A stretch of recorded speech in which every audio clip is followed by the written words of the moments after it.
I am the Tofu Golem. Please enjoy the video. You begin by protecting your data. Back up with Time Machine or an external drive so you can restore if anything goes wrong.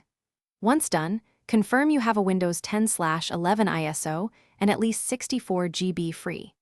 Open Boot Camp Assistant and follow the initial prompts to select the ISO and set partition size.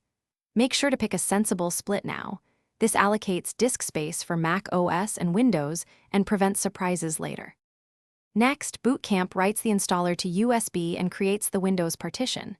When your Mac restarts into the Windows installer, choose the Boot Camp partition and format it as NTFS. This is critical, otherwise Windows won't install. Continue with standard Windows setup steps. The machine will reboot several times. After Windows finishes, the Boot Camp installer will run automatically to add Apple drivers. Let it complete and restart. These drivers enable keyboard, trackpad, GPU, and Wi-Fi to work correctly. To finish, choose your default startup disk in System Preferences or the Boot Camp control panel so you know which OS boots by default. Run Windows Update and check Device Manager to ensure drivers are current.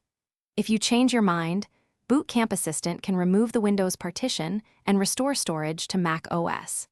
If the installer fails or drivers misbehave, reboot into Mac OS, rerun Boot Camp Assistant to recreate media, or use Apple's driver package. This often resolves stuck installers or missing driver issues quickly. Thanks for watching.